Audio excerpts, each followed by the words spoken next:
Percobaan 1 2 3 3 2 1. Bismillahirrahmanirrahim. Assalamualaikum warahmatullahi wabarakatuh. Alhamdulillah. Alhamdulillahil qail.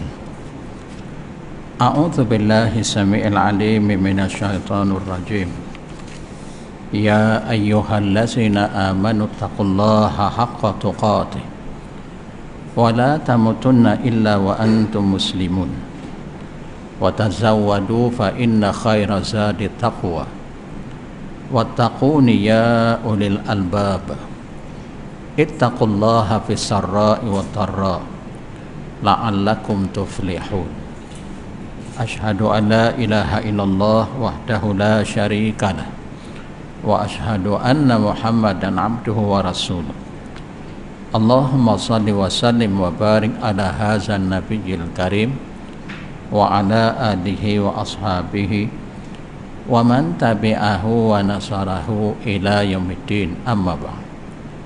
Yang dihormati lagi dikasihi saudara pengurusi, Tuan Imam, saudara yang menganjurkan pengajian kita pada malam yang berbahagia ini, adik-adik jawatan kuasa, seterusnya muslimin muslimat, hadirin hadirat, tuan-tuan dan puan-puan, para jemaah, anak-anak yang dikasihi sekalian.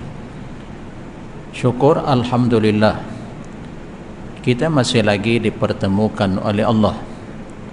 Kita masih berada di permukaan buminya. Mudah-mudahan kehidupan kita sentiasa dirahmati, diberkati, diredai, dan sentiasa mendapat pengampunan daripadanya. Baik, tuan-tuan, ibu-ibu, anak-anak yang kita kasih sekalian, kita masih lagi membicarakan kitab hadis. Kepelbagaian nama tajuk kita kitab hadis, kita memilih kitab Dalilul Falihin, ya, karangan Syekh Muhammad Allan. Kitab ini berbahasa Arab, tetapi saya boleh menterjemahkan ke dalam bahasa Melayu, ya, supaya kita dapat sama-sama mengambil faedah dan manfaat daripadanya. Baik, kitab Dalilul Falihin adalah syarah kepada kitab Riyadhus Shalihin. Kitab Riyadhus Shalihin karangan Imam An-Nawawi rahimallahu ta'ala. Kemudian kitab tersebut disyarahkan oleh Imam Syekh Muhammad Allan, ya, kitab Dalilul Falihin, seperti mana yang akan kita baca sebentar lagi. Kita memilih satu bab, satu tajuk, pesanan Nabi SAW kepada Abu Hurairah radhiyallahu anhu. Kita barangkali sedia maklum, dalam kuliah pengajian kita yang terdahulu, saya pernah menyebut Abu Hurairah radhiyallahu an adalah salah seorang sahabat Nabi, ya, di kalangan sahabat-sahabatnya yang ramai, Abu Hurairah termasuk sahabatnya yang akrab. Apa maksud sahabat yang akrab? Sahabat yang dekat, yang hampir, ya, selain daripada sahabat-sahabat Khulafaur Rasyidin Abu Bakar, Omar, Uthman, Ali radhiyallahu anhum ajma'in. Ramai di kalangan para sahabat-sahabat Nabi yang hampir, yang dekat dengan Nabi, ya, salah seorang di antara yang ramai-ramai adalah Abu Hurairah. Siapa namanya? Abdurrahman bin Sakhar. Dia berasal daripada kabilah Tus, ya, daripada Yaman. Ada satu kabilah, kemudian dia orang Yaman pada asalnya, dan dia masuk Islam pada tahun yang ke-7 Hijrah. Ini mengikut catatan sejarah, ya, pada tahun yang ke-7 Hijrah. Dan dia merupakan sahabat yang paling banyak meriwayatkan hadis. Berapa banyak dia meriwayatkan hadis? 5.374. Baik, ketika mana dia masuk Islam, maka digelar dia sebagai Abu Hurairah, walaupun namanya bukan Abu Hurairah. Itu gelaran bapa kepada anak kucing. Abu bapa, Hirratun asalnya anak kucing, Hurairah, ya, bapa kepada anak kucing. Kerana bersama dengan dia tu kerap ke sana kemari, dia pernah memasukkan anak kucing ke dalam lengan jubahnya. Lengan jubah Arab ni dia besar, dia bukan macam ni, kepala boleh masuk lengan jubah Arab.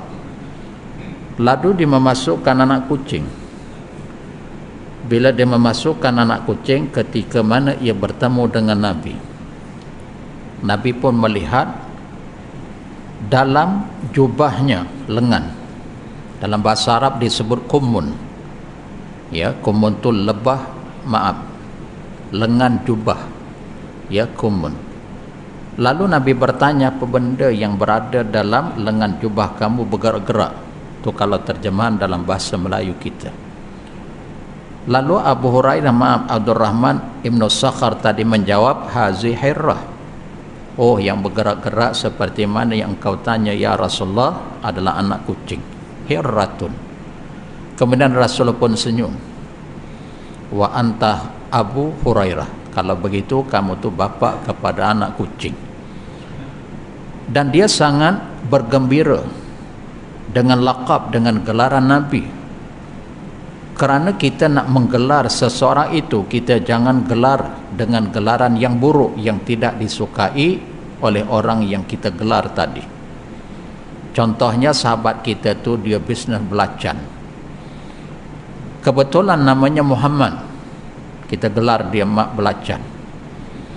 Agak-agak dia tersinggung tak? Oh, mungkin dia jawab, walaupun aku bisnes belacan tapi tak komang. Dah 3 kali dah aku pergi mengerjakan ibadah haji.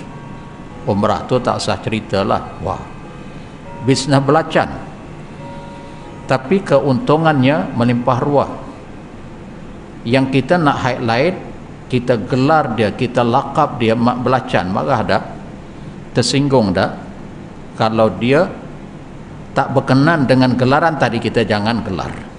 Kerana dalam Quran Allah menegah melarang, wala tanabazu bi alqab. Kamu jangan melakap, menggelar, memanggil dengan gelaran yang buruk, yang tidak disukai orang yang kamu gelar. Tapi kalau dia berkenan, silakan. Begitulah juga dengan Abdurrahman bin Sakhar. Dia merasa sangat bangga sebab yang gelarnya Rasulullah. Kemudian menjadi sinonim di kalangan para sahabat. Kalau sebut dia Abu Hurairah, oh, dah ma'ruf, dah dikenal pasti, oh, Abdurrahman bin Sakhar. Baik, kita tinggal babnya. Dalam hadis ni, Nabi SAW berpesan kepada Abu Hurairah. Apa pesanan Nabi kepada Abu Hurairah? Abu Hurairah menceritakan kepada sahabat-sahabatnya yang lain bahawa Nabi pernah berwasiat, berpesan kepadaku. Kita baca hadisnya. An Abi Hurairah radhiyallahu an, daripada Abu Hurairah radhiyallahu an, semoga Allah meredai ke atasnya. Kan kalimah laqab, perkataan radhiyallahu an sebagai satu doa. Bila sebut an Abi Hurairah radhiyallahu an, daripada Abu Hurairah, semoga Allah meredainya. Sebagai satu doa, kita sebut itu sebagai satu permohonan. Ya, kita yang menyebut berpahala. Kita mendoakan kebaikan kepada orang lain walaupun orang tu dah wafat, tak hidup sezaman dengan kita. Contoh para sahabat. Kan kerap gila kita menyebut Abu Bakar radhiyallahu an, kita sebut radhiyallahu an, walhal kita bukan hidup sezaman dengan Abu Bakar. Dia hidup sezaman dengan Nabi, tapi kita berpahala. Kita mengasihi, kita menyayangi, apatah lagi sejarah kehidupan Abu Bakar ni seorang yang soleh, seorang yang baik. Lalu kita laqab, gelar, sebut radhiyallahu an, kita dapat pahala. Kita mendoakan agar Allah merahmati, mengasihi, meredai sesuai dengan kehidupannya seorang yang soleh, seorang yang sangat baik dari sudut akhlak kepribadian, kan belum lagi dari sudut ibadahnya dengan Allah, masya Allah, kan. Baik, kata di Abu Hurairah radhiyallahu an qal, telah berkata ia, Ausani Khalili sallallahu alaihi wasallam, telah berwasiat kepadaku. Digunakan perkataan kalimah Ausani, telah berwasiat, telah berpesan. Kalimah wasiat dalam bahasa Melayu kita seolah-olah suatu perkataan, satu perkara yang perlu diambil perhatian secara serius, bukan main-main. Pasal wasiat, telah berpesan, telah berwasiat kepadaku, Khalili, sahabat kekasihku. Khalil maksudnya sahabat yang diartikan sebagai kekasih. Khalil, sahabat dengan arti kata kasih, hampir dekat. Ibarat kata macam sehati sejiwa. Walaupun dia Ahmad, saya nama Ali. Ali dengan Ahmad, Ahmad dengan Ali ni walaupun orang yang berlainan tapi macam sehati sejiwa. Ahmad dengan Ali ni Khalil, Ali dengan Ahmad Khalil, sahabat sehati sejiwa, akrab. Seperti mana Nabi Ibrahim alaihissalam gelarannya Khalilullah. Pasal apa Nabi Ibrahim gelarannya Khalilullah? Pasal apa? Kalau Nabi Musa alaihissalam gelarannya Kalamullah, perkataan Allah. Pasal dia berdialog dengan Allah di Bukit Tur Sina. Ya, dia pernah berdialog dengan Allah di Bukit Tur Sina. Bukit Tur Sina tu berada di semenanjung Sinai, negara Egypt. Saya masa mengaji dulu tahun 89 sehingga 93 saya pernah mengunjungi Bukit Tur Sina. Kita naik tu daripada bawah tengah malam sampai ke muncak tu hampir subuh. Ya, tempat munajat Nabi Musa, berdialognya Nabi Musa dengan Allah. Sebab itu digelar Nabi Musa Kalamullah. Kalau Nabi Isa alaihissalam gelarannya Ruhullah, pasal dia tak berbapa. Kalau Nabi Muhammad sallallahu alaihi wasallam gelarannya Habibullah, kekasih Allah. Nabi Ibrahim Khalil, sebab kita barangkali sedia maklum kisah ni popular, masyhur bila kita nak mendekati hari raya haji. Penceramah, pengkuliah, pentazkirah akan membangkitkan semula, mengingatkan semula kisah bagaimana Nabi Ibrahim akan mengorbankan anaknya Ismail hasil daripada perintah Allah.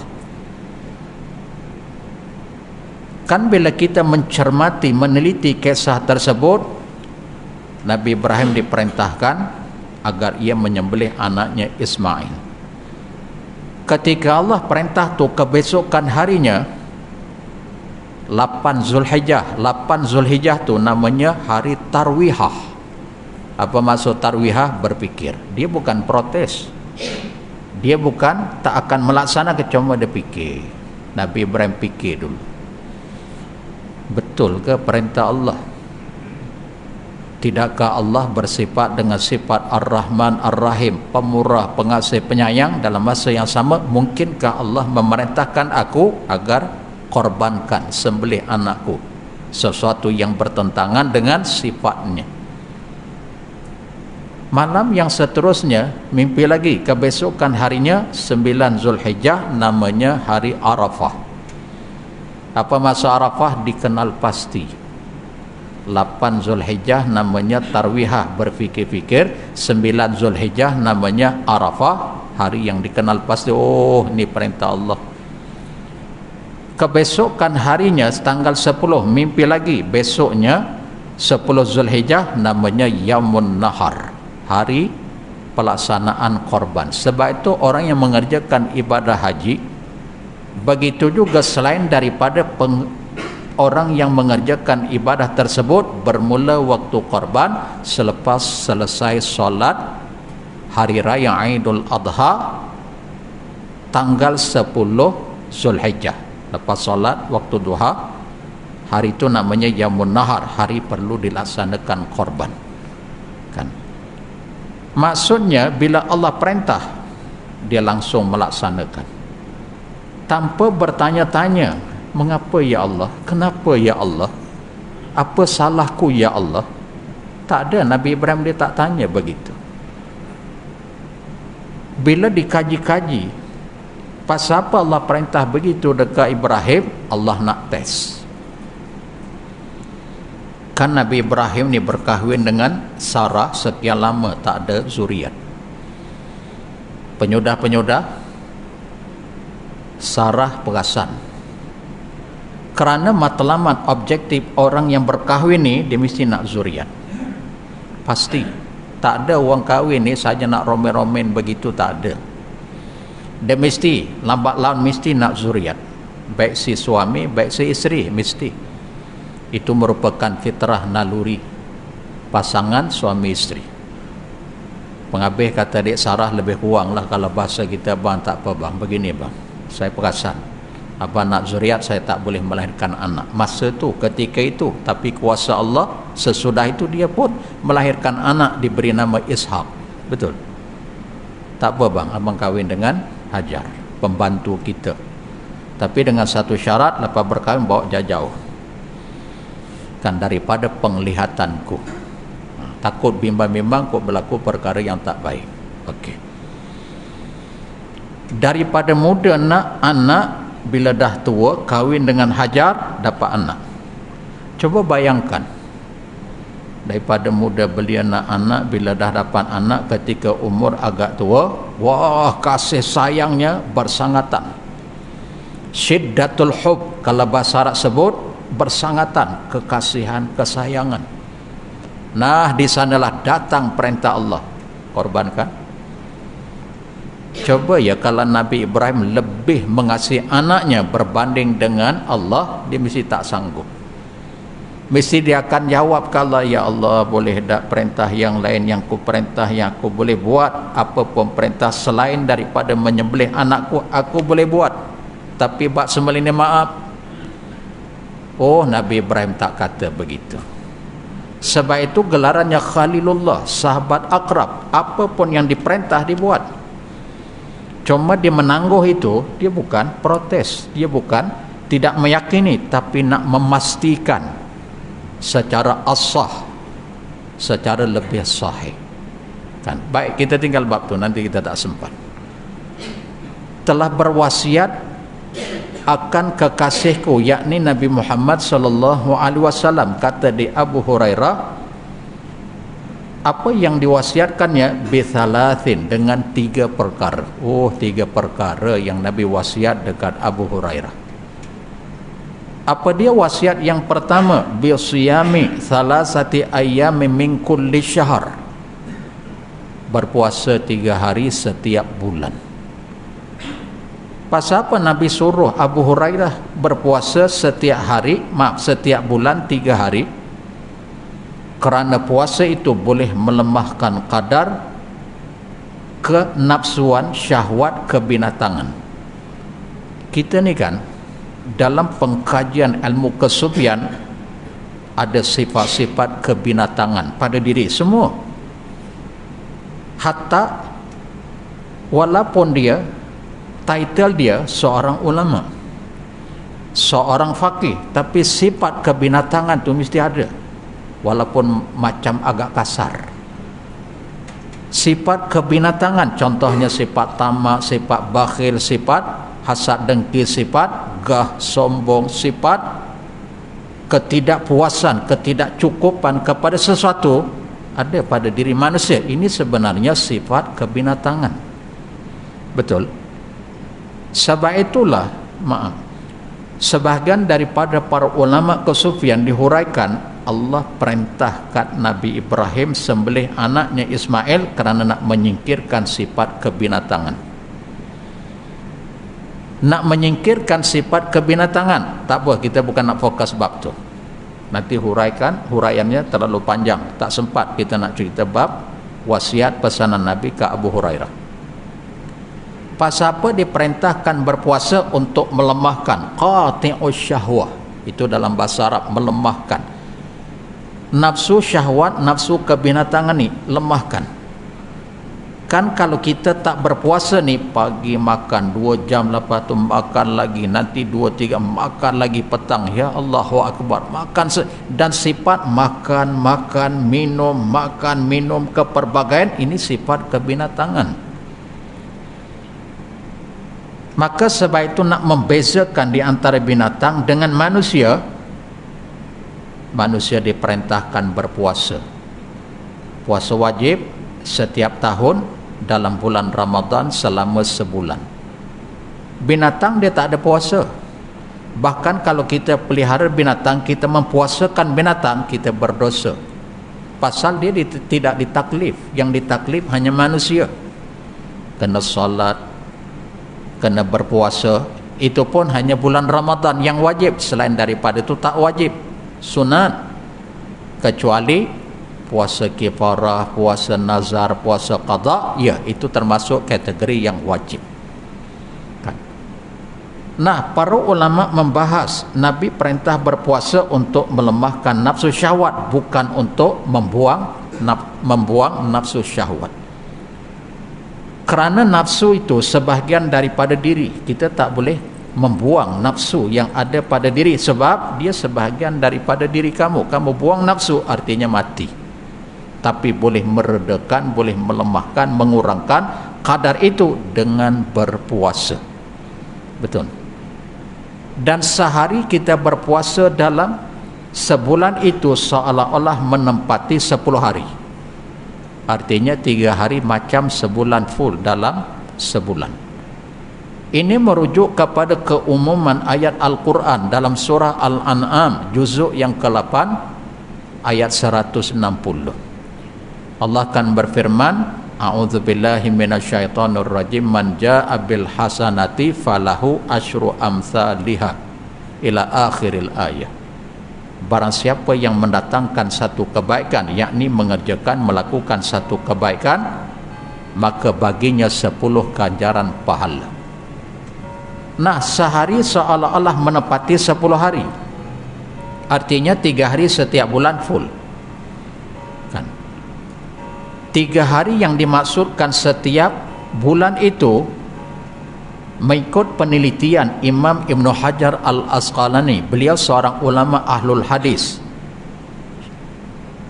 Beliau wafat pada tahun 852 Hijrah. Mensyarah kitab Sahih Al-Bukhari, nama kitabnya Fathul Bari. Saya memiliki kitab tersebut. Kata di Imam Ibn Hajar Al-Asqalani, puasa 3 hari setiap bulan yang Nabi perintah dekat Abu Hurairah adalah puasa bid. Apa maksud puasa bid? Puasa putih. Kalender Hijriah 13, 14, 15 setiap bulan. Muharram, Safar, Rabiul Awal, Rabiul Akhir ila akhir syahr. Kan, sehingga akhir bulan. Artinya setiap bulan 3 hari, yakni 13, 14, 15. Itu pandangan dan pendapat Ibnu Hajar. Adapun pandangan dan pendapat ulama yang lain tidak dita'yin, tidak ditentukan. Yang penting 3 hari setiap bulan, boleh awal, tengah, akhir. Kita memilih hari-hari yang disunatkan berpuasa, umpamanya Isnin minggu pertama, Isnin minggu kedua, Isnin minggu ketiga, cukup. Atau Isnin, Khamis, Isnin, 3 hari cukup.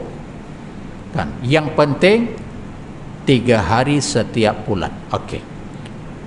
Kemudian yang kedua, pesanan Nabi kepada Abu Hurairah, wa raq'atid duha, mengerjakan salat sunat duha 2 rakaat. Wa raq'atain, 2 rakaat duha. Orang yang mengerjakan salat sunat duha ni ibarat kata dia adalah orang awabin, orang yang sangat merasakan dirinya berdosa. Buat solat duha, merasakan dirinya berdosa, langsung dia solat. Sebab itu dalam hadis riwayat Imam Muslim bersumberkan daripada Zaid Arqam, salah seorang sahabat Nabi. Nabi sebut begini, salatul awabina hina tarmadul fisal. Salat awabin, orang yang bertobat, orang yang kembali kepada Allah, ketika mana anak-anak unta yang bersedekap di padang pasir menggelitik kakinya kepanasan bangkit. Hadis ini merujuk kepada waktu yang paling afdal kita mengerjakan solat duha. Dia solat duha ni dia ada waktunya. Bila waktu awalnya irtifa'us syam, karramhi, ketika naiknya matahari anggaran sepergalahan, karramhi. Ini tafsiran hadis yang kita baca tadi. Artinya selesai daripada waktu subuh, berakhir waktu subuh, matahari pun dah mula nak menampakkan cahayanya kekuningan, itu bermula waktu duha. Dan permulaan waktu tersebut dinamakan isyraq. Nah, sebab itu sebahagian para ulama dihuraikan begini, perhatikan baik-baik. Kita solat duha di awal waktu, di permulaan waktu, maka namanya isyraq. Tapi hakikatnya duha, bukan isyraq. Di awal waktu yang kamu lakukan duha namanya isyraq. Di akhir waktu yang kamu lakukan solat duha tersebut namanya awabin. Itulah waktu yang terafdal, waktu yang paling baik. Faham? Artinya tidak ada istilah solat isyraq. Itu pandangan pendapat pertama di kalangan para ulama. Ada sebagian ulama dikata sebelum masuk waktu duha kita sembahyang sunat isyraq. Isyraq dulu 2 rakaat 1 salam baru duha. Itu hanya pandangan dan pendapat para ulama. Kerana mereka memahamkan hadis riwayat Imam At-Tirmizi bersumberkan daripada Anas bin Malik radhiyallahu anhu. Kan Nabi pernah sebut dalam hadis itu, barang siapa yang solat subuh secara berjemaah kemudian dia mengekalkan duduk di tempat solat tersebut sehingga matahari naik, langsung dia solat 2 rakaat, maka ganjaran fadilat kelebihannya seumpama dia mengerjakan haji sempurna. Riwayat yang lain menyebut seumpama mengerjakan ibadah umrah sempurna. Dalam hadis ditafsirkan oleh Imam At-Tabrani yang Nabi maksudkan solat tersebut adalah solat duha, cuma di awal waktu, namanya secara pengkhususian isyraq. Boleh faham? Sebab itu dalam Kitabul Fiqh alal Mazahibil Arba'ah, kitab fiqh menurut perundangan 4 mazhab yang disusun oleh Syekh Abdul Rahman Al-Jaziri. Ya, saya juga memiliki kitab tersebut. Kitab itu bahasa Arab. A'immatul mujtahidina arba'ah, imam yang 4 juga berpendapat tidak ada istilah salat sunat isyraq. Yang ada duha di awal waktu, maka namanya isyraq, full stop. Faham tak? Artinya yang salat sunat isyraq ni hanya pandangan dan pendapat para ulama memahamkan hadis berdasarkan kepada ijtihad mereka. Sebab itu kalau kita rujuk dalam kitab-kitab besar, tidak ada para ulama yang mengesahkan adanya solat sunat isyraq. Mereka hanya mengiyakan di awal waktu permulaan matahari terbit namanya isyraq, tapi hakikatnya adalah duha. Sama seperti di akhir waktu namanya awabin, tapi hakikatnya adalah duha. Itulah waktu yang terafdal, yang paling baik, full stop. Boleh faham? Bila ditanya kat kita, okey, awal waktunya tu pukul berapa Ustaz? Anggaran jam kita kurang lebih. Kita nak mentakyin agak sukar. Mungkin bermula 7.30 duha, mungkin 7.45 bermula, mungkin juga 7.50, bergantung kepada irtifa'us syam. Pasal apa kita kata begitu? Tak boleh fit. Sebab tuan-tuan ibu-ibu yang dirahmati Allah, maaf ya, coba ya, waktu zuhur ada ketikanya jam 1 tengah hari, ada ketikanya belum lagi 1.10, ada ketikanya belum 1.20, last kalau tak silap paling takhir 1.30, betul? Nah, bila begitu keadaannya, begitu juga di awal waktu duha, mungkin 7.30 bergantung kepada matahari, mungkin 7.40, mungkin 7.50, begitu juga pengakhirannya, mungkin 11.30, mungkin 11.40, mungkin 11.45. Yang penting qabla zawalus syams, sebelum gelincirnya matahari, kan? Baik, selesai daripada solat sunat duha, paling kurang, paling minima kita buat 2 rakaat 1 salam. Boleh 4, boleh 6, boleh 8, paling banyak 12 rakaat. Kita buat 2 kan 1 salam. Kerana dalam hadis riwayat daripada Abdullah ibn Umar radhiyallahu an, Nabi sebut salatul lail wan nahar mathna mathna. Riwayat yang lain menyebut rak'atain rak'atain, solat pada waktu malam atau siang lakukan 2 rakaat 2 rakaat. Riwayat yang lain menyebut lakukan 2 rakaat 1 salam, kan? Tetapi para ulama meneliti dan membuat kajian terperinci yang 12 rakaat yang terbanyak salat duha itu. Ada 3 pandangan di kalangan para ulama. Pandangan yang pertama menyebut 12 rakaat salat duha yang terbanyak, yang paling banyak itu hadis maudha, maksudnya didakwa Nabi yang bersabda. Kelompok yang kedua di kalangan para ulama kata bukan maudha tapi dhaif, ya. Artinya walaupun dhaif tapi masih Nabi yang bersabda, cuma periwayat itu seorang fasik, tidak adil, tidak thiqah, kan? Kerana dhaif ni dia masih hadis, cuma yang mendengar itu mungkin fasik, tidak adil, dia tak thiqah, tak boleh dipercayai, kan?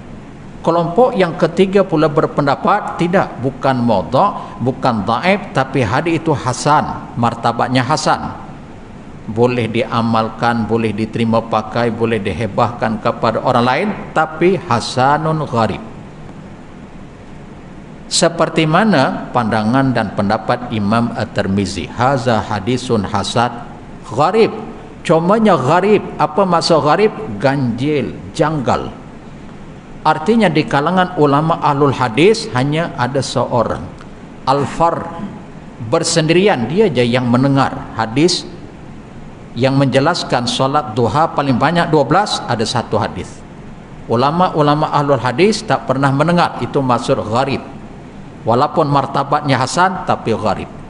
Ini kalau kita mengaji ilmu mustalahul hadis kita mudah paham, kan? Adapun hadis yang 2 rakaat, 4 rakaat, 6 rakaat dan 8 rakaat, hadisnya keperbagaian.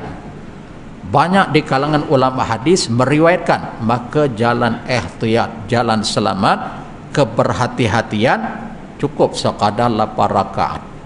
Paling banyak kalau kita nak mengerjakan solat sunat duha. Baik, selesai daripada solat sunat duha, ada tak tuan-tuan ibu-ibu berzikir seperti mana yang diajar oleh Nabi? Apa zikirnya? Kita mungkinlah solat sunat duha sudah sekian lama Ustaz saya amalkan, alhamdulillah, istiqamah, komitmen. Tapi selepas sembahyang sunat duha ada tak doa atau zikir atau wirid ni kita baca? Pasal siapa yang tak baca doa zikir ni, walaupun hukumnya sunat, sembahyang tu pun sunat, zikir ni pun sunat, tapi satu kerugian yang amat besar. Tahu pasal apa? Kelebihan, fadilat, ganjarannya sangat besar. Walau tak berapa minit je pun kita zikir, tak berapa minit pun kita baca zikir. Apa yang diajar oleh Nabi, coba kita rujuk dalam kitab Al-Azkar. Apa maksud Al-Azkar? Zikir-zikir yang disusun oleh An-Nawawiyah, Imam An-Nawawi. Imam An-Nawawi ni bukan nama dia, nisbah tempat lahir.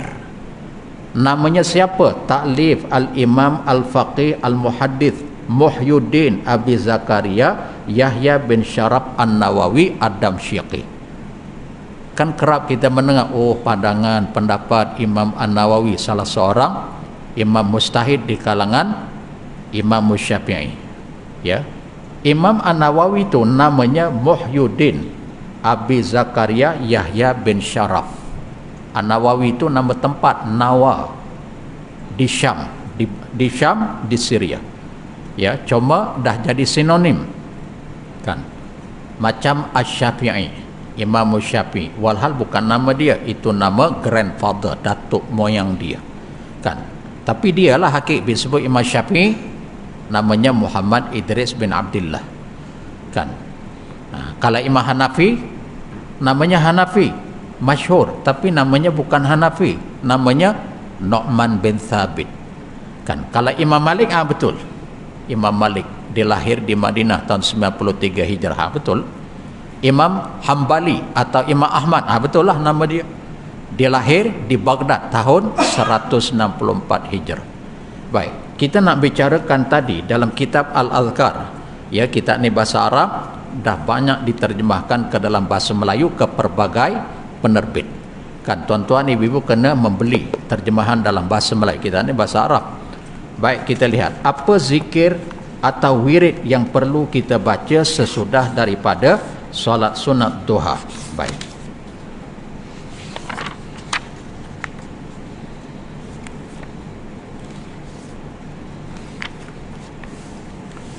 warawaina fihi aidan an Juwairiyah ummul mukminin radhiyallahu anha, telah meriwayatkan kepada kami daripada Juwairiyah ummul mukminin radhiyallahu anha. Juwairiyah salah seorang isteri Nabi. Dia meriwayatkan, kata dia Juwairiyah, anna Nabi sallallahu alaihi wasallam kharaja min indiha bukratan hina shalla subha wa hiya fi masjidiha summa raja ba'da an adha. Baik, Nabi selesai solat subuh, kata di Juwairiyah menceritakan, keluar awal, bukrah awal, pagi-pagi lagi, selesai solat subuh Nabi dah keluar. Ketika Nabi keluar daripada rumah, ketika itu aku berada di tempat solatku, aku berada di tempat solat, ya. Kemudian Nabi kembali an adha, Nabi kembali pada waktu adha, matahari sudah naik menggalah, ya, waktu panas. Nabi kembali, langsung Nabi tanya dekat aku, ya, wahya jalisatun fi, aku masih kekal di tempat dudukku, tempat aku solat pada Nabi keluar tadi. Kata dia Nabi, faqal maziltil yawma alal halati allati faraqtuki alaiha, apakah kamu ni ketika mana aku keluar pagi tadi sampai ketika ini aku pulang matahari dah terbit, kamu masih di sini? Maka faqalat na'am, maka berkatalah aku, ya Rasulullah. Kemudian apa kata ni Nabi, la wuzinat bima qulti munzul yaum la wazanat hunna, mau tak kalau aku ajar beberapa kalimah, arba'a kalimatin salasa marrat, mau tak aku ajar kepada kamu, kamu baca 4 kalimah ni hanya 3 kali, dan bila kamu baca, kamu amalkan, kalau ditimbang di neraca besok di pengadilan Allah, kita kan amalan kita besok ditimbang di neraca, di mizan, apa yang kamu baca ni sudah memadai, sudah setara dan standing amalan zikir-zikir yang kamu baca sepanjang hari ini. Sebahagian ulama ahlul lughah menyebut kalimah al-yaum sudah standing setara sepanjang aku keluar, aku balik semula. Maksudnya dia stay, berada di tempat solatnya, banyaklah tu barangkali zikir, doa, ya, yang dibaca, yang diamalkan oleh Juwairiyah, cuma tak diperincikan apa zikir-zikir, doa-doa yang dia baca, cuma kita nak highlight doa zikir yang Nabi ajar tadi kan. Cukup 4 kalimah ini kamu baca 3 kali, sudah setara, sudah sebanding aku keluar balik semula beberapa jam, atau sudah cukup harian ini kan. Apa doanya? Maka Nabi pun ajar, faqal subhanallahi wa bihamdihi adada khalqih wa ridha nafsihi wa zinata arsyihi wa midada kalimatih. Orang yang hafaz, yang lancar, yang fasih ni mungkin seminit ya, tapi pahala ganjaran fadilatnya sangat hebat, sangat besar kan. Coba ya kalau kita baca agak laju, subhanallahi wa hamdihi adada khalqihi wa ridha nafsihi wa zinata arsy wa midada kalimati. Sekali lagi ya, dia kan 4 kalimah, baca 3 kali. Subhanallahi wa bihamdihi adada khalqihi wa ridha nafsi wa zinata arsy wa midada kalimati. Kalau kita agak kurang fasih, kurang lancar, mungkin kita ambil lebih kurang 2-3 minit. Sudah memadai dah. Duduk 2-3 jam zikir-zikir, doa-doa, ayat Quran yang kita baca. Subhanallah. Ini bukan bermaksud, oh kalau begitu saya cukuplah, lepas saya sembahyang sunat duha saya baca ni, tak payah lagi dah baca doa-doa, zikir-zikir, ayat Quran, tak payah. Tak, bukan begitu. Maksudnya nak cerita kelebihan, ganjaran, fadilat orang yang mengamalkan zikir tadi. Faham? Maka oleh sebab itu mungkinlah kot kita baru dengar. Kata orang Melayu ni bila dengar, bila tahu, panjang umur kamu. Tentang solat tu tak apalah, kita dah sekian lama kita dah mengekalkan.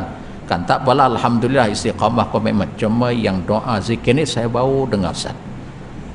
Tuan-tuan, ibu-ibu kena hafal atau kita tulis sikit kat kertas, lepas solat kita baca. Kan wallahu a'lam. Kemudian yang ketiga, nanti kita sambung kuliah kita di masa yang akan datang. Ya, apa pesanan Nabi ke atas sahabatnya. Aqulu qawli hadza wa astaghfirullah wa billahi taufiq wal hidayah. Wassalamualaikum warahmatullahi wabarakatuh.